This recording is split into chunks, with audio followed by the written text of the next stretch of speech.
de anomboka ny fotoana indray sika ka atombontsika amin'ny alana vavaka de manasanao a hiaraka hivavaka isika raha inay zay ndany tombo de raha sy mankalaza ny anaranao zay voninahitranao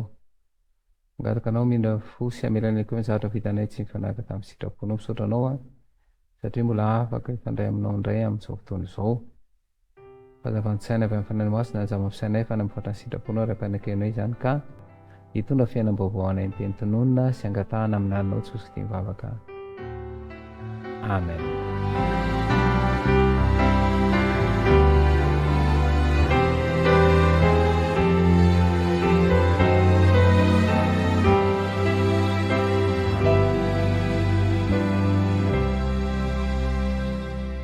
Tany amin'ny famorona ny olombelona dia efa napetraka ny mpahaly ao amin'ny saina ny fahafahana amin'ny safidy ary io fahafahana amin'ny safidy io ny anisany tena miteraka olana noho ny tolotra be dia be omen'ny tontolo any iny mahatonga an'ilay olana satria ny tontolo dia mametraka zavatra ray fa ataony samihafa ny endriny kanefa ray ihany io dia ohatrany hoe manana safidy betsaka ianao ary zay ny olana satria asiany ataony karazana kanefa ray ihany anisan'ny tena manana olana tsika zany amin'ny finday fa finday a ny asan'ny finday dia zao mienono na dia fahasanavatra fa io zany a na araka ilay lazaina io na hoe tena avolenta tahaka n'inona fa zay ihany aloha no izy fa io na avolenta na tsy mitovy amin'izay a rehefa ifampiresahana io mitovy foana fa izao no mahagaga ireo ilay lazaina avolenta ireo rehefa any amin'ny toerana faran'izay lavitra tsy mavita mivita n'ilay a tsy avolenta raha zay ny ilazana azy izany hoe ilay zavatra omeny fiarahamonina izany dia andrebireby ny safidy ary ny vanim-potoana misy antsika amin'izao zany a dia misafidy io sarotra satria tsy tena ilay safidy ao anaty tsony fa efa misy zavatra manery ny safidy amilany io safidy io any amin'tsizy ary zay zany mila fitandremana mihitsy eo amin'ny fandraisana fanapahan-kevitra amin'ny vanim-potoana misy antsika satria raha voatojo an'ireo karazana olona izay mamily an'io safidy io dia lasa diso safidy dia tsy maintsy ianao ihany no mivoaka satria ny rehetra moa zany a tsy maintsy mizaka mivoaka ny safidy na dia nitereny toe-javatra ary ka io no mahasarotra ny safidy misy fomba fiteny malagasy hoe fisaka ny rariny dia mazava ho azy zany fa rehefa zay misy dia tsy hita hoe ahoana tokoa moa zany ahoana tokoa dia eo indrindra zany no hoe ny tontolo zany mila hay tsara ny famitahana sy ny zavatra tolotry ny tontolo mba hahatonga ny safidy araka ny tonga hoe ahoana nefa ny anana an'izay dia zay mahatonga hoe rehefa niteny zany pary ianareo dia tempolo ny fanamasina ka ilay tempolo ny fanamasina resahana eto zany zao a dia toerana fahan'ny fanamasina mipetraka satria io fanamasina io rehefa miasa ao anatin'ny olona anankiray dia hanome azy fahazavan-tsaina hanome azy ilay saina mahay mandanjalanja ary indrindrandrindra amantarany mihitsy hoe inona ny tena tsara inona ny tsy mety inona ny mety inona ny diso inona ny marina izany hoe ny vanim-potoana misy atsika zany dia tena mila ny fiasan'ny fanamasina io ka ahatonga ny fahafahana amin'ny safidy mba hisafidy ny tokony ho izy raha toa zany ka baiko ny filana ny olona anankiray dia tsy ilay safidy tsony ane no mampibaiko azy fa ilay filana io zany lasa hoe miankin-doha tsy hoe safidy ny amin'ny zavatra io fa nolonay filana zay mandrirotra azy dia mila eritsaina izy zany dia le eritsaina anampy azy andray an'ilay safidy tsara fa raha mbola tsy ananany zany zay dia vao manoloana an'ilay raha toa zany ny mpitoroka izy dia vao manoloana an'io dia tsy afaka izy dia zay no mahazava-dehibe an'ilay hoe lay fifandraisana eo anivon'ny fiarahamonina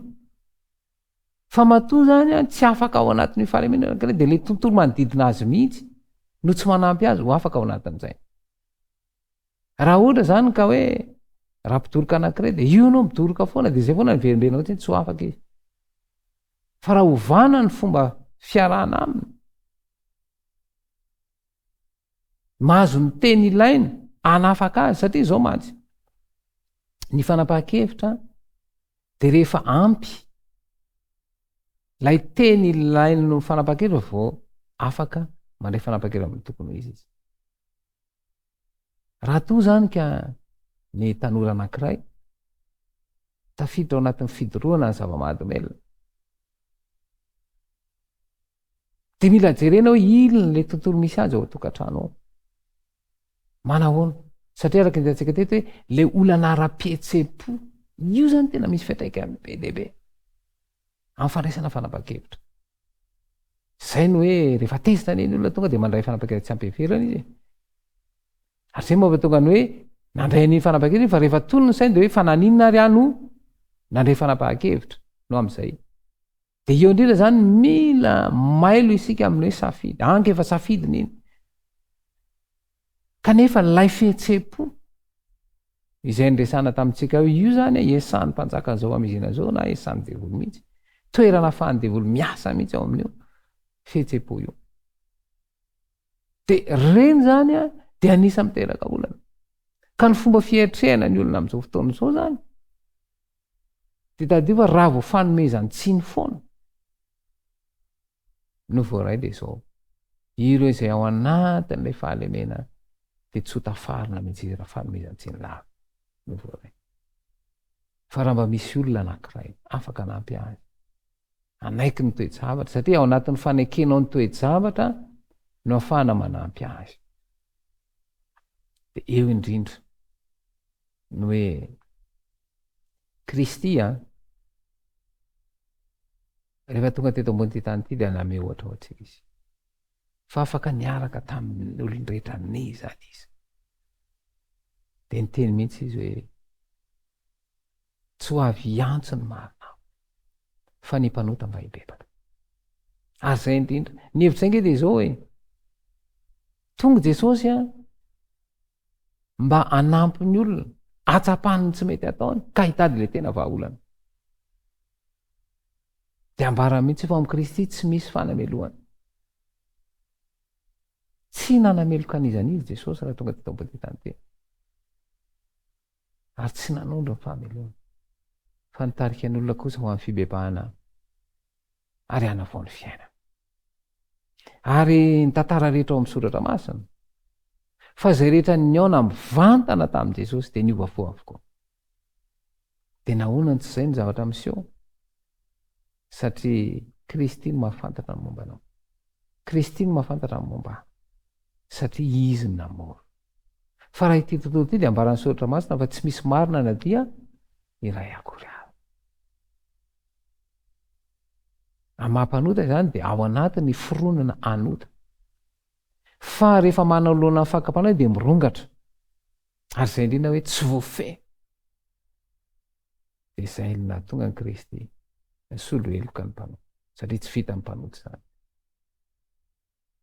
fa anavao ka le fanavaozana ho ataony zany de zao izay ateraky ny nofo de anofo ary izay ateraky ny fanahy de fanahy zany hoe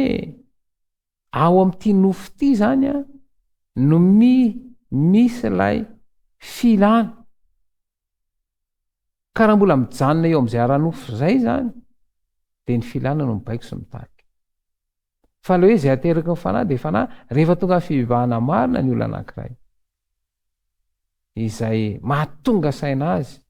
afantarany tsy mety de eo am'izay zany rehefa fantany tsy mety de hiala amin'izy de zao anomboka eo de tsy ho zay fa raha mbola tsy mahatonga ny olona anankiray tsy afaka tsy mbola tena fantany hoe tsy mety io ary le tontolo vao mainka mampiditra azy ao anatin'izay hoe tsy manamafy ny fo de lasa sarotra ny eo amin'ny fandraisana n'ilay fanapahan-kevitra ary tsy afaka mandray fanapahan-kevitra mihitsy ary ka mila mpanampy zay natoky Kristy ilay mpanampy tonga izy mba hanampy anampy ialana ao amin'izay fahadiso-kevitra ary anafaka ny ao anatin'ireo toe-javatra izay manahina io zao mantsy ity tontolo ty a manadala izy ty ary zay indrindra ny mampatonga an'le fomba fiteny anankiray mana hoe aseho ihany namanao dia ho fantatro ny toetranao zay moa lefa akonambala tety tsika tsy maintsy miaino anatina fifaneraserany fa iza le mifanerasera aminao ary zay indrindra mampatonga ny tanora voasarika any amin'ny zavatra any satria raha vao tafaraka amin'ny namana izay mitarika azy ho any amin'ny fironana ratsy dia tsy tavavoaka zao mantsy ny ambara nohabolana toko 17 aza misakay izy amin'izay boboka divay sy izay fatrapitia zany hoe ny tianora isana ao anatin'izay de zao hoe tandremo fa raha vao namana izay miaino anatina fahazaran-dratsy de tadedio fa mirona ao amin'izay ihany koa ilay namana izay miaraka aminy satria tontolo toy zany a dia misy fiatraikany amin'ny fisainana ny zavatra iainanao andavanandro ary efa ndraisantsika teto ilay hoe le fanazarana io zany zavatra anankiray a arakaraky ny ainanao an'io de lasa tafatoetra de zaro toetra hoe rehefa avy eo de eo indrindra izany hoe efa tsy tena mazava ntsony zany ny safidy am'izao efa sarotra ary zao zany a aza maika ny any medisiny aza maika ny anameloka araky ny hitantsika ny tantaran'Jesosy tsy nanameloka Jesosy fa nitarika ny olo tonga ny fibebahana alefa sara an-tsaina zany hoe fijangajangana zany tena sarotra zany fa ilay vehivavy azo ola-tanana ny jangajanga le fariseusy-mpanao dalàna sy ny olona no nitarika izy ndo entina any amin'i Jesosy io mba ahitana hoe inona no ataony satria ny fariseusy-mpanao dalàna moa tsy nanaiky ny fampianaran'i Jesosy mihitsy fa ny teny Jesosy izay tsy nanoro-tany olona ko iterobato azy ny teny anie Jesosy fa izao tsy voarainy reto fariseusy satria ny ao an-tsainy de ny hitoraka ka na ny teny ary Jesosy tsy hainy hanyka nanoratra tamin'ny tany izy Jesosy zany tsy nanoro tamin'ny fanondro fa tany amin'ny tany izy nanoratra de gaga ireto fariseusy-mpanao dalàna sy izay olona teo inona indray ty ataon'i Jesosy fa namaky ary ny teny zay hitany teo de hoe izay tsy nahotan'olo aoka hitorabata jerena tsisy afaka nitorona anay izany hoe ny ao amin'i Jesosy zany a ataony mandeha ny teny Jesosy zany tsy namisavisa ny fahotany olona fa nitarika ny olona mba handihy ny tena ary rehefa mandinika de am'izay rehefa mandray fanapa-kevitra de zay reo tsara fanapa-kevitra izy reo zany zay le hoe ny safidy izy hitoraka izy raha zay ny ilazana azy fa rehefa ny ona tam'izay niova le izy ary zay le hoe miova ny fanavaozana ny saina tsy tateraka mihitsy zany anankiray raha tsy tonga am'izay fanavaozana ny saina de nina fomba fijesiny eritreritra ka ny atonga am'izay nefany a de ao amin'ny andiny voalohany romanina toko 12 raha tsy misy famoizanaina mihitsy izay le hoe atolotra reo ho fanatitra velona ny tenanareo ka raha tsy vita zany zay fanatitra velona fanoloana ny tena fanatitra velona zay a tsy ho amin'ny fanovana saina Jesosy rery ihany no afaka novan'izay de ny afahan'izay de hoe ny atongavana ny tena fibebahana marina fa mpanota rehefa tonga fibebahana marina de vonona amin'ny sainany a ho amin'le fiainam-baovao ary tia ny aina amin'izany fiainam-baovao zany a ny olona tsiraray ary anisan'izany eo de hivavaka isika misaotra anao zay Jesosy nomenao teny ampio tokoa izay mba tonga fiainam-baovao ampio izay mba hahandray fanapahan-kevitra tena asoa ny fiainanay fa ity to de mandritra amin'ny sainanay ka lasa diso fandraisana fanapahan-kevitra ary lasa voeloka amin'ny fanapahan-kevitra diso raisinay kanefa ay misy famitana ataon'ny tontolo ampianariny tsirairay mba hayanavaka an'izany tokoa ka mba tsy aninitsiny tsy anameloka be fahatany fotsiny fa le fanahinao hoe tarika